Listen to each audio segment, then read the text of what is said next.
ज़ियाउर रहमान साहब मेरे इंतहाई मौजूद मेहमान हैं, रहनुमाए JUIF के। बहुत शुक्रिया सर, अस्सलाम वालेकुम। अब वकास साहब कह रहे हैं आप लोगों ने यकीन दहानी करवाई थी। शफी जान साहब अभी शहजाद इकबाल साहब के प्रोग्राम में कह रहे थे कि आपकी रिप्रेजेंटेशन वहाँ पर मौजूद थी, तो आप लोग गए नहीं गए, कौन गया है, क्या हुआ है सर? देखिए, आप पहले तो आपको बहुत शुक्रिया कि आपने दावत दी। देखिए, जब इन्होंने इस कॉन्फ्रेंस के लिए तारीख रखी जी, तो हमारी जमात इस हवाले से इस तारीख पर पहले से ही कराची में एक जलसा आम का ऐलान कर चुकी हुई थी, और उसके अलावा एक उलमा और तमाम मजहबी जमातों पे मुश्तमिल और तमाम इत्तेहाद मदारिस दीनिया पे मुश्तमिल ये तमाम बोर्ड्स जो हैं जी, तो ये जो लॉज में कुछ तरामीम हुई हैं हमारे पार्लियामेंट में शरीयत के हवाले से, उस हवाले से 22 तारीख को पहले से कॉन्फ्रेंस रखी हुई थी। तो हमने उनके सामने ये अर्ज किया कि जी, ना आपने तारीख पर हमारे साथ कोई मशवरा किया, ना आपने एजेंडे पर हमारे साथ कोई मशवरा किया है, तो हम पहले से कमिटेड हैं। और जहां तक मेरी मालूमात हैं, दावतनामा भी महमूद खान चगज़ई साहब की तरफ से था, लेकिन उनकी तरफ से बाज़ाब्ता दावत भी नहीं दी गई। तो बहुत सारी PTI की तरफ से मेरे ख्याल में ये तहरीक तहफ़्फ़ुज़ आईन पाकिस्तान के, और यानी सर फिर आपको ये सारे प्रोसीजर पे एतराज था, इस वजह से आप लोग नहीं गए ना? क्योंकि अगर सिर्फ यही वजह है जो पहले आपने बात की कि ऑलरेडी कराची में जलसा रखा हुआ था, अगर सिर्फ यही रीजन होता तो फिर उसके लिए तो मौलाना साहब अगर मसरूफ थे तो आपकी बाकी नुमाइंदगी भी तो वहां पे हो सकती थी। तो यही बात हमने उनके सामने रखी जब PTI का वफद हम मौलाना साहब के हाथ तशरीफ लाए थे वो लोग, तो हमने उनके सामने यही बात रखी कि जी, तारीख अपनी जगह पे, लेकिन जब आप उस एजेंडे को बनाने की तरफ जा रहे थे, उस पर भी हमारे साथ मुशावरत नहीं हुई।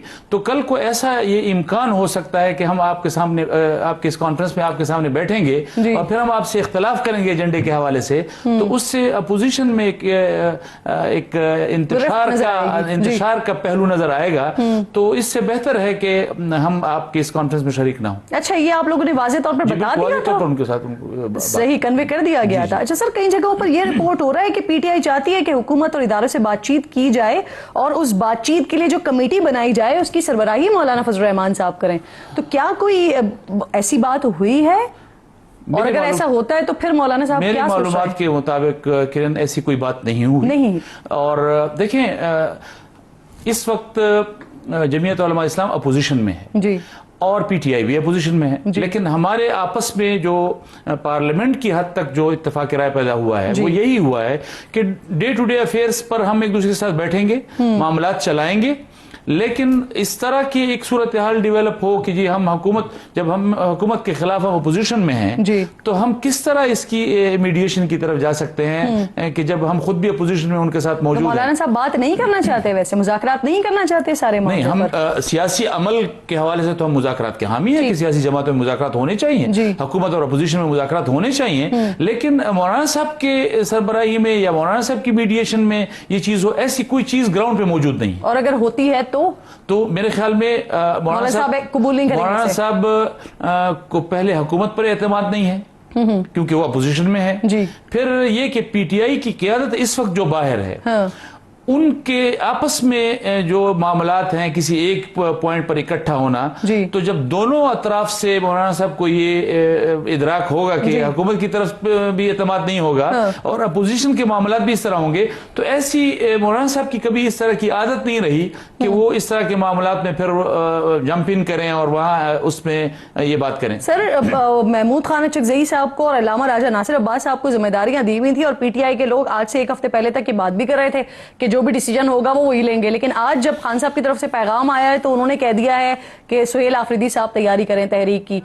तो क्या तैयारी, क्या वो जो काम नहीं कर पाए या वो जो सोच रहे थे खान साहब वो उनकी क्या कहते हैं उस पर पूरा नहीं उतरे उम्मीदों के ऊपर? देखिए किरण, आपके सवाल में ही वो जवाब है कि जो हम समझते हैं इब्तिदा दिन से। देखिए, मौलाना फजल रहमान साहब ने अगर पिछले दफा भी PDM की इस इत्तेहाद की क़यादत की थी जी, तो वहां पे एक फार्मूला तय था कि ये जमातें हैं اور ان جماعتوں کی قیادت موجود ہے اور یہ قیادت جو ہے یہ فیصلہ کر کے باہمی قیادت فیصلہ وہ لوگے کے سامنے آئی. آخر میں مجھے بتا دیں کیونکہ مجھے بالکل بریک لینا ہے, یہ غزہ فورس امن فورس پاکستان کی شمولیت کی باتیں ہو رہی ہیں, JUIF کیسے دیکھ رہی ہے اس کو؟ دیکھیں اس وقت تک ابھی تک ہماری حکومت ہی تذبذب کا شکار ہے اس حوالے سے, تو پھر جمعیت علماء اس پر کیا, یعنی ایک طرف وہ آفر دے رہی ہے, ایک طرف سے ان کے اندر سے رد عمل بھی آ رہا ہے کہ وہاں پر امریکہ کے اتحاد میں جب یہ ساری چیزیں ہوں گی تو کیا ہم غزہ کے مسلمانوں کو کوئی سپیس, کوئی ریلیف دینے میں کامیاب ہوں گے یا اس میں ناکام ہوں گے؟ تو کہیں ایسا نہ ہو کہ وہ ناکامی جو ہے بجائے ان کے گلے میں پڑنے کے ہمارے گلے میں پڑے. تو ابھی آپ پہلے دیکھ رہے ہیں کہ حکومت کا کیا کلیئر سٹانس آتا ہے, اس کے بعد آئے گا تو پھر ہم اس پہ جواب دیں. بالکل ٹھیک, بہت بہت شکریہ آپ کا ضیاء الرحمان کے ساتھ.